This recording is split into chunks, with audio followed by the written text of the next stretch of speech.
search engine marketing, and content creation and management. So that includes website content, social media posts, directory references, and citation and reviews. We'll get into that in just a second. But although this may seem like 3 separate strategies, 2 and 3 support the first one. All right? It's all about SEO because you want to be relevant, to be found in that search. Although number 2, search engine marketing, is becoming almost as critical as having a good SEO strategy. So let's talk about SEO. You know, the first thing that you have to consider is like, how do your customers find you? All right? I think a lot of florists start to think, okay, well, how would I find myself? Yeah, that's the wrong question. How do your customers find you? So like an exercise that I have people do is like, well, you know what? Have your customer service people, when orders are rolling in, jot down the words that people are using to ask about your products. You know, it's as simple as that. So totally leverage your incoming calls to gather this type of data, all right? Because they're describing the products and services that not only will they call you and tell you, but they'll also type in a search, right? So there are two sets of keywords. So we're talking about those products and services that your customers would use to find your shop. And then we're also thinking of geography. What is geography? Simple. City, state, zips. All right? So those are the 2 buckets of keywords that you have to think about and then start employing within your website. And we'll talk about that in just a second. The other strategy that I know works, and how do I know this information? How am I so sure? One thing that we've done when I was still at SCF, and that we continue to do here today at Movement, is we get knowledge straight from the source. So a couple months ago, guess where we were? We were at Google. And we met with those guys, and we asked them these questions. You know, it's so interesting how easy it is to get a question answered from Google when you're just sharing a drink. You know? So by the way, those SEO URLs, is that a real thing or not? Oh yeah, totally. So what I'm talking about here is that those keywords that you've thought about in that first exercise, put into the structure of your website. What Google loves is that if you were to categorize your website to make it easier for your customers to find all the categories of your business. So if you did it with URLs, they say that's a wonderful strategy. So you have www.myshop.com/birthday flowers. All right? And this is the funny thing about florists. When we talk about the strategy, and I look at a lot of people's websites, a lot of times they'll have myflowershop.com/birthday. Gee, I wonder what's a keyword that's critical to our business that's missing, but yet we don't use it. And I think it's just because, I don't know, I guess as an industry, we assume that people are coming to our shop to buy flowers.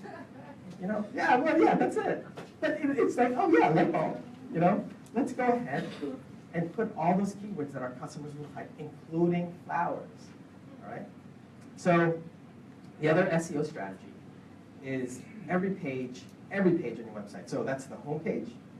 These are the subpages, like if you had a birthday flower subpage, if you had like a sympathy subpage, if you had a wedding subpage. They require a unique title and description for every page. No. Yeah, absolutely. You got it. No. Yeah, so we're getting into a little bit of the technical nature of a website. Well, no, what I'm saying is because you're talking to people that go by what we see, right? So, for instance, when you say myshop.com/birthday. Now, if you have what you're saying is that I'm not going to use partial in my shop. www.flowershop.com/birthday. Is that something that you have to do? Yes. Okay. Yeah, it's something that you guys have to do and work. Okay, this is technical stuff, but you got to work with your web developers to make sure that you have SEO-friendly URLs. All right. Now, every one of these URLs would probably go to a specific page that's all about birthday flowers, right? So every page on the internet has a title and description. Now, why is title and description so important? So when you guys do a search and all those results come up, you see something like this on the bottom, right? Springfield Florist, Springfield Flower Shop, Friday Flower Shop, and then there are 2 lines underneath it. Guess what that is? This is the title, and that's the description. Now, I've come up upon a lot of florists that get no ranking at all. And it's devastating, because they're like, what am I doing or not doing? But then when we look at the title and description for their pages, guess what it says for the title? Home page. What it says for the description? Description of page. So fire your people who are Fire, yeah. But this, yeah, we'll get to that in a second. So anyway, let's continue. Now, this is really critical. I'm sure you've gotten this advice from a lot of people, but it's super, super important that you claim your business on Google. Why? Because, hey, hello, Google is like the search engine to go to. Like, they have 90% of the market share. So what's easier than going to Google and telling them who you are, right? So not only do you do this, but you fill out every bit of information that you can on that My Google page. Shop hours, whether you take credit cards, you got parking, upload pictures of your shop, upload a video if you can. That's really powerful stuff, because what Google is doing is amassing data to confirm that you are a real local business, and make sure that that address is accurate, and the name and address is accurate across all this stuff. So